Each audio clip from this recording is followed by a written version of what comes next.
So that is what I have to share about preserving mental well-being while I'm in the hospital.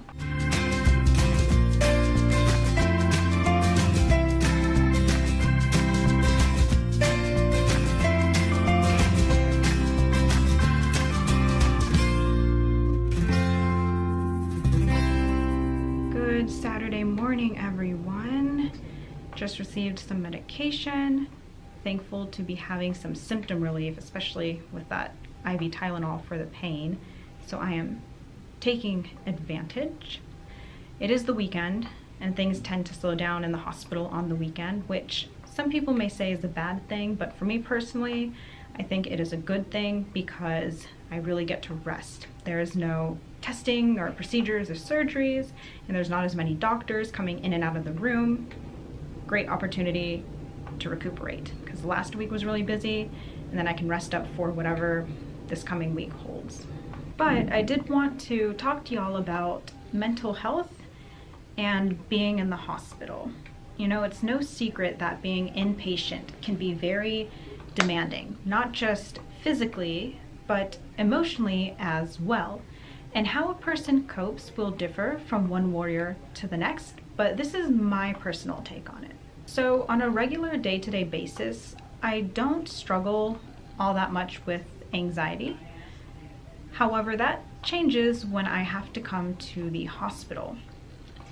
I despise being inpatient for several reasons. You know, this is not my comfort zone.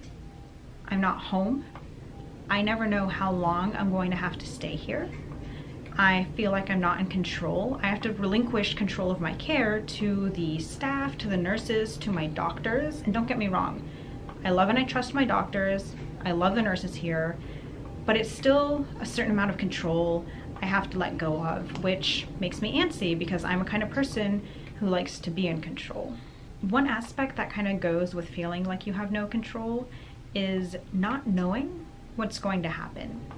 Not knowing what treatment is going to work, which one is not going to work. What side effects are we going to have to deal with? How long is it going to take me to recover? How long is this hospital stay going to be? Am I going to get worse or better? And there is no one in the world who can give a concrete answer to those questions. And how do I deal with that? That uncertainty that can be so nerve-wracking? I give it all to God. I pray and I trust in my Lord to guide us through all the uncertainty and all the scariness, and I trust in my medical team, and I lean on the support of my loved ones, my amazing husband, my mom, my dad, my family, my friends, y'all, and Hippo, of course. Another thing I'd like to point out is how important self-care is. Taking care of yourself helps you feel more like a human and less like a patient. Now, it can be difficult when you don't feel well, but I'll make the best effort I can, even if it means laying in bed and having someone bring my hairbrush to me. I'll at least get to brush my hair. And you know, I try and brush my teeth and brush my hair every day and clean up as often as possible. And those things can really help you get through a hospitalization. The hospital is just not a place I want to be, although I know it's a place that I sometimes need to be. And so there are the reasons hospitalizations can take a toll on my emotional well-being, and this is how I preserve my mental health when I have to go inpatient. One big thing for me is I pray. When I know I have to relinquish some control, I take solace in the fact that I can pray to God and I know that He is in control. Also the fact that I have a very dedicated medical team who communicate with each other.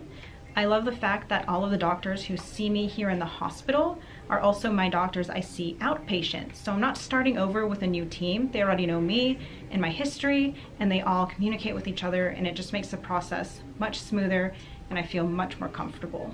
I also bring comfort items with me to help me feel more comfortable and to make this room feel more homey. For example, Ellie the elephant. She always goes with me to the hospital. I like to wear my own pajamas because they're comfortable, so long as the doctors say it's okay. I've got my cool sock collection. There's octopi on this one. I've got my favorite blanket, and I like to bring music so I can listen to music that makes me happy. Any little thing like that to lift my spirits is a good thing. Also, when I'm feeling well enough, like I'm having a good moment or I've just gotten some medication that provides some relief, I like to take advantage and do something to occupy myself that I love. For example, making videos and video editing, or talking on the phone with my loved ones. And then of course there is just being grateful, because when you're in the hospital, it is easy to become discouraged and negative. So I adopt an attitude of gratitude. For example, instead of saying, why am I in the hospital again? You know, why me? I will say, it's not ideal to be here, but I am thankful for the resources available to me to help me get better and live my best possible life. Now, don't get me wrong, I'm not positive 100% of the time. I'm human, so sometimes I do have those breakdowns, I do cry, and I need to work through those emotions, but I don't stay in those hard emotions. I process them, and then I keep moving forward. And one other thing I've done that has really been a game changer for me, I asked my primary care doctor for some extra help because I was just feeling overwhelmed and stressed. And so the next day I got a consult with somebody from the mental health department, and they just came in and talked to me, and it helped me so much. You know, counseling is not just for people who have mental illness diagnoses, though obviously they're great for people who have a diagnosed mental illness. Counseling can be for anybody. Maybe someone who needs someone to talk to about their day-to-day stresses, or someone like me who is stressed out because they are inpatient. So I took advantage of the counseling here at the hospital, and it definitely helped me. So that is what I have to share about preserving mental well-being while I'm in the hospital. You know, emotional health and physical health are equally important. They both deserve our attention and our work to make sure we're thriving in both areas.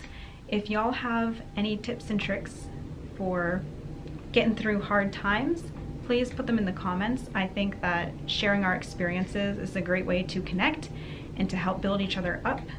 Thank you so much for watching, and I hope you've taken something positive away from this video. And I'll say goodnight, and thanks for joining us on our adventure.